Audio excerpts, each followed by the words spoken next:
Good morning all of you. हमारा जो पिछला चैप्टर था टाइम मशीन की एक यात्रा, इसको हमने कल पढ़े थे, जिसका हमने संक्षिप्त वर्णन आपको बताए थे कि यह क्या था। एक काल्पनिक वैज्ञानिक कथा थी और इसके लेखक थे H.G. Wells, Herbert George Wales.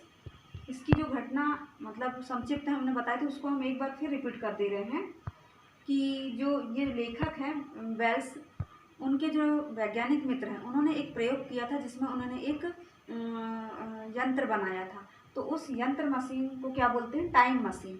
और इस कारण से, और उन्होंने बताया अपने सभी मित्र मतलब अपने जो लेखक मित्र हैं और उनके साथियों को बताया कि उन्होंने एक प्रयोग किया है और एक मशीन बनाया, और जो कि क्या है, कुर्सी की तरह मतलब चेयर की तरह है, और उसमें 2 हैंडल हैं।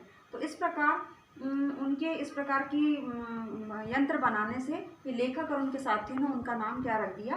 काल यात्री रख दिया, है ना। काल मतलब होता है टाइम या समय, और यंत्र मतलब होता है मशीन, तो उनका नाम रख दिया काल यात्री। उसके बाद एक दिन उन्होंने मतलब भोजन के लिए उनको घर में बुलाया, और उस समय वो ना ही मशीन थी और ना ही वो वैज्ञानिक मित्र थे।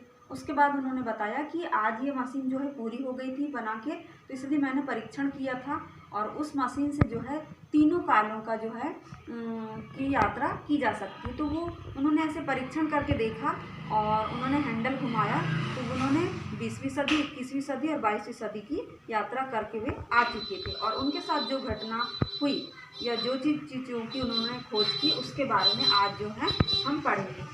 तो देखिए बच्चों, आप लोगों को बुक ओपन करना है, और वो जो कहानी है, ये काल्पनिक कथा है, उसको हमको आज पढ़ना है ना। देखिए, और हमने आपको एक होमवर्क में बताया भी था कि मिस्टर इंडिया फिल्म आपने देखी होगी, और अगर देखी है तो उसका वैज्ञानिक उपकरण का नाम। आज एक दिन और समय दे रहे हैं आपको, पुनः अगर नहीं देखे होंगे तो देख लीजिएगा, और नहीं देखेंगे तो फिर हम कल बता देंगे। अब देखिए, पाठ शुरू कर रहे हैं हम। वह हमारा वैज्ञानिक मित्र था। वह प्रयोगशाला के दरवाजे पर खड़ा मुस्कुरा रहा था। उसकी विजयी मुस्कान बता रही थी कि उसने कुछ अद्भुत किया है। उसके बाल बिखरे हुए थे, उसके कपड़ों पर धूल की परतें जमी हुई थी, किंतु उसकी आंखें चमक रही थी। उसने जो घोषणा की उसे सुनकर हमें मानो पक्षाघात का मतलब होता है लकवा हो जाना, जिसको बोलते हैं पैरालिसिस, मतलब सुन्न हो जाना, कि उसकी बात सुनकर हम लोग विश्वास नहीं कर पाए। हमें विश्वास नहीं हो पा रहा था, लेकिन अविश्वास का कोई कारण नहीं था, परंतु हमने सोचा कि जब उन्होंने इतना बड़ा प्रयोग किया और अपने मुंह से बता रहे हैं, तो कोई गलत घटना नहीं होगी या गलत बात नहीं होगी।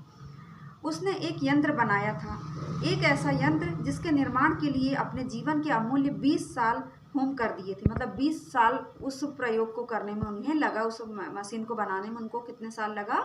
20 साल। उस यंत्र का नाम था काल यंत्र, टाइम मशीन।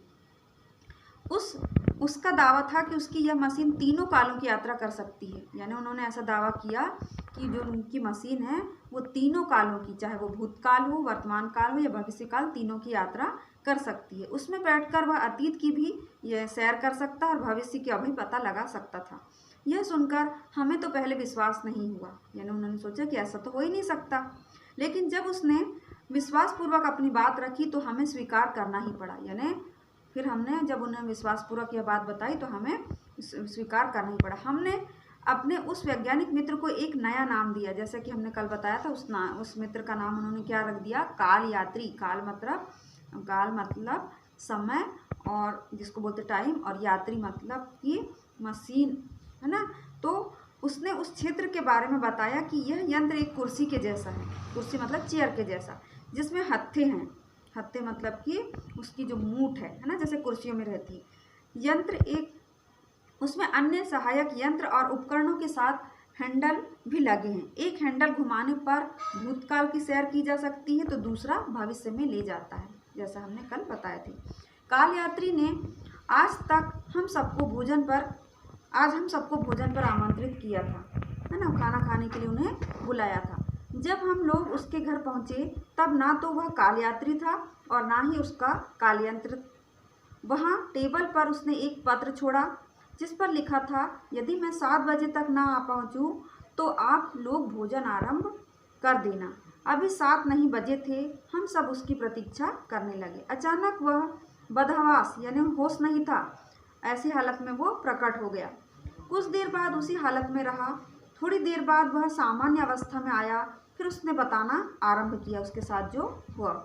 आज सुबह उन्होंने बताया कि आज सुबह मैंने काल यंत्र को पूरी तरह तैयार कर लिया था। मैंने सोचा कि उसका परीक्षण किया जाए। मैं कुर्सीनुमा यंत्र पर बैठ गया और भविष्य की सैर पर ले जाने वाला हैंडल घुमाया। हैंडल खींचते ही प्रयोगशाला गायब हो गई। पल भर में रात होती और पल भर में दिन निकल आता। उसने बताया कि हैंडल घुमाते थोड़ी देर में रात हो जाती और थोड़ी देर में क्या हो जाता, दिन होने लगता। काल यंत्र में लगी घड़ी की सुइयां तेजी से घूम रही थी। मैंने पल भर में 20वीं सदी पार कर ली, फिर 21वीं सदी में पहुंचा और फिर 20वीं सदी में पहुंच गया। मैंने सोचा इस तरह तो यात्रा का कोई अंत ही नहीं होगा। मैंने हैंडल खींच दिया। अगले पल ऐसा लगा जैसे सैकड़ों बिजलियां एक साथ कड़कड़ा रही हो, मानो मेरे भय के मारे मेरी आंखें क्या हो गई, बंद हो गई, डरने लगे वो जो वैज्ञानिक मित्र थे, और सारा शरीर सुन्न हो गया।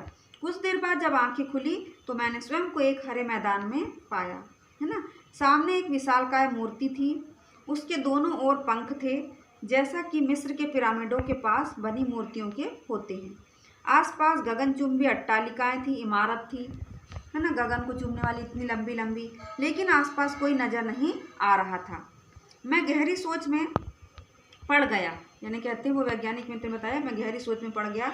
अचानक मेरे कानों में घंटियों की मधुर ध्वनि सुनाई दी। मैंने नजरें उठाई तो देखा उस मूर्ति की ओर से कुछ लोग मेरी तरफ आ रहे हैं। जब वे मेरे पास आए तो उनकी आंखों में विस्मय का भाव था, बड़े आश्चर्य का, विस्मय मैंने होता है आश्चर्य का भाव था। वे मुझसे हाथ मिलाने के लिए आगे बढ़े। वे देखने में बहुत सुंदर थे।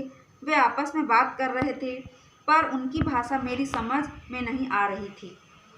उनकी आवाज़ बहुत ही मीठी थी, बिल्कुल बच्चों की तरह। तो बच्चों, यहाँ तक कि आपको समझ में आ गया। आधी घटना तो हमने आपको कल ही सुना दिया था और आधी जो है आज सुना दिया। आप लोग का होमवर्क में ये रहेगा कि जितना हमने पढ़ा है उसको फिर से पढ़ना है, जितने कठिन शब्द आए हैं उसको मीनिंग के रूप में अपनी कॉपी में लिखना है। और एक और होमवर्क है आपके लिए कि लेखक का जो है जीवन परिचय आप लिख सकते हैं, नहीं तो अभी तक जितनी मीनिंग आई है उसी को आपको लिखना है। धन्यवाद बच्चों, आज की कक्षा यही समाप्त होती है। कल आगे की घटना जो है हम कल पढ़ेंगे और आपसे कुछ क्वेश्चन भी पूछ सकते हैं इसी के बीच के, है ना। ठीक है, धन्यवाद।